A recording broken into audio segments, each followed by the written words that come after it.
Let's talk about the banana. You know, it's pretty much the world's favorite fruit, right? It's everywhere. But what most of us don't realize is that this simple fruit has this incredibly dramatic and honestly fragile history. It's been in a constant war with a bunch of invisible enemies that have nearly wiped it out before. So let's dive into this hidden battle for the banana. So what's with this number, 100%? Well, that's how much of a crop a farmer can lose from just one of these diseases if they accidentally use infected baby plants. I mean, a complete, total wipeout. The stakes in this fight are just unbelievably high, which is why we've got to understand who these enemies are. All right, let's meet our first villain, and this one is notorious. Its name is Panama disease. Now, this isn't some bug that just chews on the leaves. No, this is way sneakier. It's an insidious killer that works from the inside out, literally choking the life out of the plant. So the official name is Fusarium wilt, and what it does is it attacks the plant's vascular tissue. You can think of this as the plant's entire plumbing system. You know, the pipes that carry water and all the good stuff up from the roots. This fungus gets inside that system and just clogs it up completely.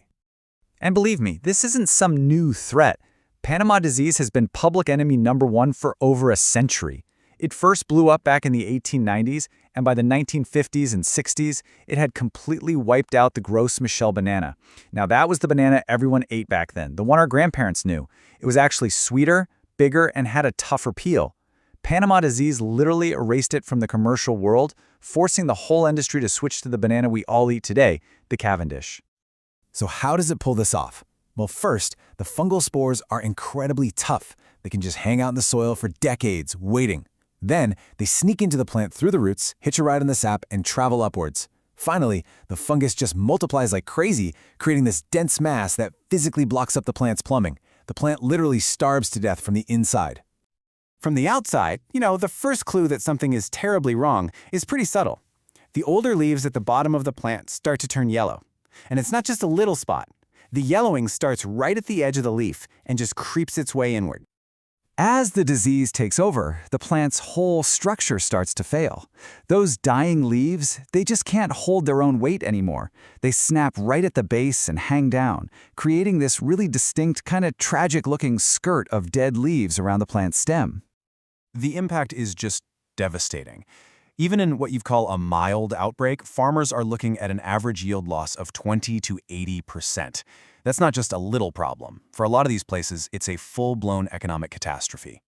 But Panama disease isn't working alone. Let's introduce our second villain, Sigatoka disease. And this one is actually a tag team of two different fungi, and their main target is the plant's engine room, the leaves. You gotta think of a plant's leaves as its solar panels, right? They soak up sunlight and turn it into energy. Well, Sigatoka disease comes along and covers these solar panels in dead spots and lesions. It basically shuts down the plant's ability to make food for itself, and of course, for the bananas. Now, there are two main versions of this disease. You've got yellow Sigatoka, which shows up as yellow streaks on top of the leaf, but then you have black Sigatoka. That's the really aggressive one. It starts as these reddish-brown flecks on the underside of the leaf, and it just spreads so much faster. And the way it spreads is just relentless. Spores from old, dead leaves on the ground get things started. They find their way into a healthy leaf through its tiny breathing pores, and from there, every gust of wind, every splash of rain can carry brand new spores to the next plant over. It's an absolute nightmare to control, especially when it's warm and humid. Okay, our third and final enemy is something else entirely. It's not a fungus. This is a virus, a microscopic hijacker that gets into the plant cells and messes with its programming. This is banana bunchy top virus, or BBTV. It doesn't just make the plant sick, it basically freezes it in time. And it has a tiny little accomplice to help it get around. So the key thing to understand here is how it's transmitted. The virus can't spread on its own. It needs a ride. And it gets one from the banana aphid.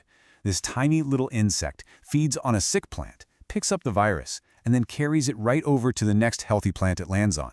The result? Total disaster. The plant just stops growing and can never produce fruit. The symptoms really tell the story of a plant that's just stuck. First, the new leaves that try to grow are way smaller than they should be. They're dwarfed, they feel brittle, and their edges start to curl up in this really weird, unnatural way. And that leads right to the symptom that gives the disease its name. Because the plant's stem isn't getting any longer, all those new tiny leaves just emerge right on top of each other. They get all crowded and jammed together into this tight little bunch right at the top of the plant.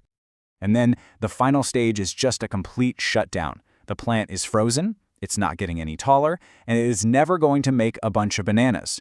For a farmer, that plant is a total loss. Game over. So with these three incredibly powerful villains coming at it from all sides, you have to ask, how in the world do we fight back? Well, this isn't a simple problem with an easy fix. It is an ongoing, complex battle for the future of this fruit we all love. The main weapons in the arsenal are really a mix of good offense and good defense. It all starts with really strict sanitation. Like, if you see a sick plant, you have to get it out and destroy it immediately. Then farmers have to start with clean, disease-free plants. After that, it's about good farm management, no weeds, good drainage, treating the soil, but really the ultimate prize is to grow banana varieties that are naturally resistant to these things. The fight can also get really specific and technical. For example, one tactic against Panama disease is called corm injection. Farmers mix up a very precise fungicide solution and inject it directly into the base of the plant. It's kind of like giving the plant a targeted shot to help it fight the infection from the inside. But you know, out of all the strategies, it really comes down to one thing. Prevention is everything. All the research makes it clear that the single most effective thing you can do is just stop these diseases from ever getting into a plantation in the first place, through super strict quarantine and exclusion. So the whole game plan is a three-part strategy. First, prevent the disease from getting in.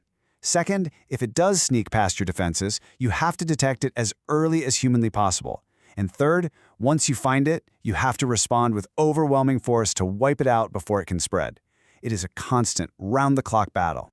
And this chart just puts it all back into perspective. Look at the stakes.